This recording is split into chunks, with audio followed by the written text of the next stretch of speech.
ठाकरे की पार्टी में एक बार फिर से उथल पुथल मच गई और इस बार ये जो उथल पुथल मची है, कोहराम मचा है, वो जीते हुए पार्षदों की तरफ से मचा है। दरअसल हाल ही में संपन्न हुए बीएमसी चुनाव में जो पार्षद जीते थे उन्हीं को लेकर बड़ी खबर आ रही है और इसमें से जो मधुर महात्रे को लेकर खबर आ रही है वो और भी ज्यादा हैरानी भरी है। दरअसल मधुर महात्रे को उद्धव ठाकरे की पार्टी ने अपनी पार्टी से निष्कासित कर दिया है। जी हाँ, जीते हुए पार्षद को उद्धव ठाकरे ने निष्कासित कर दिया और इसके बाद मधुर महात्रे ने जो खुलासे उद्धव ठाकरे, आदित्य ठाकरे और संजय राउत को लेकर किए हैं वो बहुत ज्यादा हैरानी भरे हैं। तो क्या कुछ कहा मधुर महात्रे ने, आपको भी बताते हैं, साथ ही साथ ये भी बताते हैं कि आखिर उद्धव ठाकरे ने मधुर महात्रे के साथ इतना बड़ा कदम क्यों उठाया। आपको सब कुछ बताते हैं। आप भी वीडियो को शेयर करें और अपनी राय कमेंट बॉक्स में जरूर दें।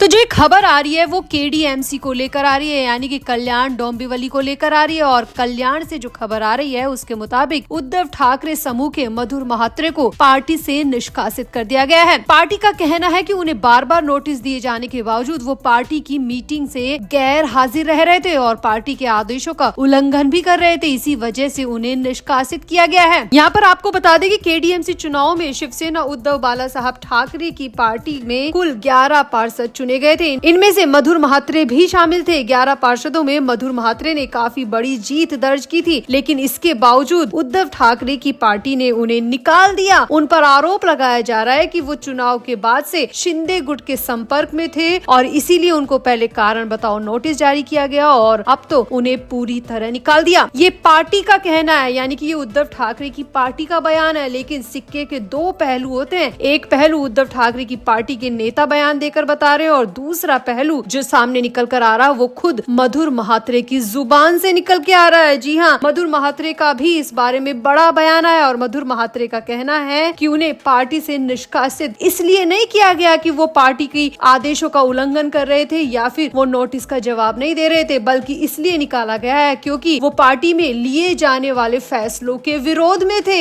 जी हाँ, मधुर महात्रे का यहाँ पर कहना है कि जब से उन्होंने चुनाव जीता है तब से उनके ऊपर इतना ज्यादा प्रेशर ला दिया है कि अब लगने लगा है कि उन्होंने जीतकर बहुत बड़ी गलती कर दी, क्योंकि पार्टी ने उनकी जिंदगी को पूरी तरह हराम बना दिया है। पार्टी ना उन्हें जीने दे रही है और ना ही मरने दे रही है। पार्टी ने ऐसी परिस्थितियां खड़ी कर दी है जिससे मेरे लिए एक पार्षद के तौर पर काम करना बहुत ज्यादा मुश्किल हो रहा है। मधुर महात्रे का यहाँ पर कहना है कि जीतने वाले पार्षदों को उद्धव ठाकरे को आगे बढ़ाने के लिए मनोबल बढ़ाना चाहिए, लेकिन यहाँ पर लगता है कि चुनाव जीतना अपने आप में बहुत बड़ा गुनाह है और इस गुनाह की ही सजा मैं भुगत रहा हूँ। मधुर महात्रे का कहना है कि मैं पिछले कई दिनों से यूबीटी के लिए गए फैसलों को सहन करते आ रहा हूँ, यूबीटी के लिए गए आदेशों को सुनता आ रहा हूँ, पालन भी करता आ रहा हूँ, लेकिन उनकी मनमानी बढ़ती जा रही है। ऐसा लग रहा है कि डिक्टेटरशिप हमारे ऊपर चलाई जा रही है, किसी तानाशाही के जरिए हमें आगे बढ़ने को मजबूर किया जा रहा है और हमारे पैरों में बेड़ियां भी बांध रखी है। अब पैरों में जब बेड़ियां बंधी होंगी तो हम भला आगे कैसे बढ़ पाएंगे, और अगर हम सवाल करते हैं तो वो हमें पार्टी से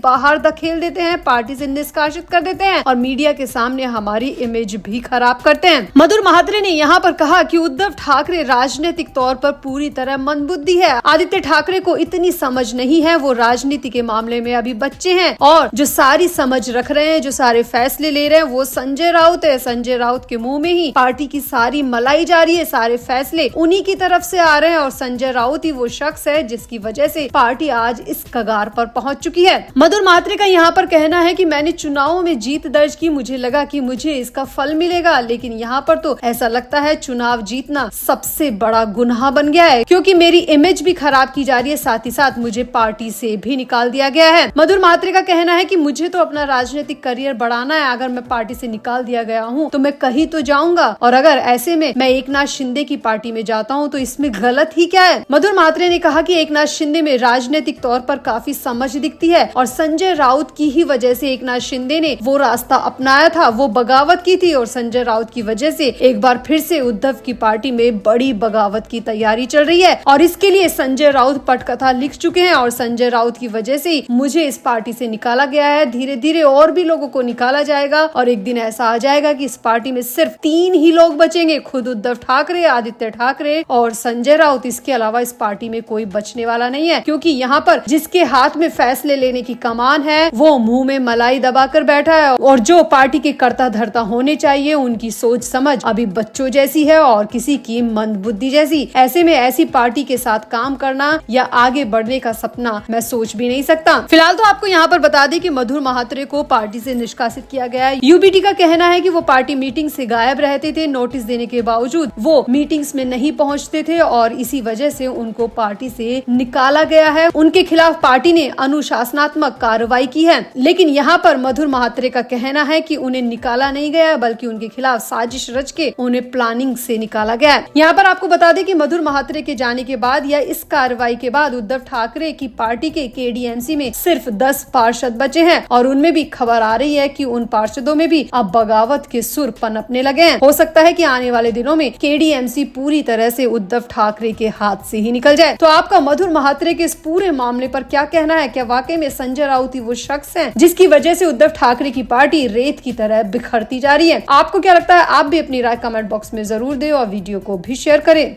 तो भारतीय जनता पार्टी के सांसद निशिकांत दुबे ने शिवसेना यूबीटी प्रमुख उद्धव ठाकरे पर जमकर निशाना साधा है। निशिकांत दुबे ने कहा कि उद्धव ठाकरे ने सत्ता के लिए विचारधारा की तिलांजलि दे दी। इसी दौरान निशिकांत दुबे ने 56 साल पुरानी घटना का जिक्र करते हुए कहा कि 1969 में बाला साहब ठाकरे की हत्या की साजिश रची गई थी। निशिकांत दुबे ने सोशल मीडिया प्लेटफॉर्म एक्स पर पोस्ट किया कि शिवसेना उद्धव ठाकरे कुछ तो शर्म करो, बाला साहब ठाकरे और उनकी पत्नी यानी कि तुम्हारी मां की हत्या की साजिश 1969 में रची गई। उनका रिवॉल्वर लाइसेंस कैंसिल करने के लिए संसद में प्रश्न पूछे गए। साजिश की जानकारी होने के बाद बाला साहब ठाकरे ने शपथ ली थी कि वे अपने जीवन में कभी कांग्रेस के साथ नहीं जाएंगे, सत्ता के लिए विचारधारा की तिलांजलि नहीं देंगे। निशिकांत दुबे ने आगे कहा कि शिवसेना की पूरी ताकत क्या है, उद्धव ठाकरे या एकनाथ शिंदे की ताकत क्या है? दोनों की ताकत बाला साहब ठाकरे हैं। बाला साहब ठाकरे के मूल्यों पर चलकर एकनाथ शिंदे हिंदुत्व का परचम लहरा रहे हैं और बीजेपी के साथ सरकार में शामिल हैं। निशिकांत दुबे ने कहा कि 1969 में बाला साहब ठाकरे की पत्नी पर गोली चली, उनको मारने की साजिश रची गई। जब उनको साजिश का पता चला तो उन्होंने भाषण दिया कि मैं जीवन में मरना पसंद करूंगा लेकिन कभी भी इंदिरा गांधी या कांग्रेस के साथ नहीं जाऊंगा। और आज उन्हीं के बेटे उद्धव ठाकरे कांग्रेस के साथ सत्ता की लालसा में बैठे हैं। यहाँ पर निशिकांत दुबे ने अपनी सोशल मीडिया पोस्ट के साथ रिवॉल्वर लाइसेंस और घटनाक्रम से जुड़े सवाल की एक लिखित कॉपी भी शेयर की। इसके मुताबिक गृह कार्य मंत्री से सवाल किए गए थे, क्या शिवसेना के नेता बाल ठाकरे को रिवॉल्वर रखने की अनुमति दे रखी है? क्या यह सच है? बाल ठाकरे ने हाल ही में मुंबई में गोलियां चलाई थी, यानी कि पहले वाली बम्बई में गोलियां चलाई थी। यहाँ पर इस कॉपी को भी निशिकांत दुबे ने अपनी पोस्ट के साथ शेयर किया। इससे ये साफ हो जाता है कि निशिकांत दुबे जो कह रहे हैं वो बिल्कुल सच है। अब निशिकांत दुबे का कहना है कि बाला साहब ठाकरे कांग्रेस और उनकी हरकतों से उकता चुके थे। उन्होंने शपथ ले ली थी कि वो जीवन में मरना पसंद करेंगे लेकिन कांग्रेस के साथ कभी नहीं जाएंगे और उनकी शपथ को उद्धव ठाकरे ने बुरी तरह तोड़ कर रख दिया। उद्धव ठाकरे उसी कांग्रेस के साथ सत्ता की लालसा में बैठे हैं। अब सामने आ रहा है कि निशिकांत दुबे की इस फटकार के बाद उद्धव ठाकरे काफी परेशान है, खुद को कोस रहे हैं, रो भी रहे हैं और इस घटनाक्रम को याद करके खुद को इसके लिए गुनहगार भी कह रहे हैं। अब सामने तो ये भी आ रहा है कि उद्धव ठाकरे भले ही राजनीतिक मजबूरियों के चलते कांग्रेस को कुछ कह नहीं सकते, सामने आकर कांग्रेस को कुछ बोल नहीं सकते, लेकिन मन ही मन में उन्हें इस बात की ग्लानि है कि उन्होंने कांग्रेस के साथ गठबंधन क्यों किया। यहाँ पर आपको बता दें कि उद्धव ठाकरे की पार्टी और कांग्रेस एक ही गठबंधन में है जिसका नाम महाविकास अघाड़ी है और महाविकास अघाड़ी ने मिलकर कई चुनाव एक साथ भी लड़े हैं। लेकिन फिलहाल यहाँ पर निशिकांत दुबे ने बाला साहब ठाकरे और उनकी पत्नी की हत्या की साजिश याद दिलाकर उद्धव ठाकरे की आंखों में आंसू ला दिए। तो आपको क्या लगता है, क्या वाकई में उद्धव ठाकरे ने अपने पिता के हत्यारों के साथ हाथ मिला रखा है? क्या अपने पिता के मूल्य और विचारों की वाकई में तिलांजलि दे रखी है? आपको क्या लगता है, क्या उद्धव ठाकरे ये मजबूरी में कर रहे हैं या जानबूझकर कर रहे हैं? आपको क्या लगता है? आप भी अपनी राय निशिकांत दुबे के इस पूरे बयान पर जरूर दें और वीडियो को भी शेयर करें।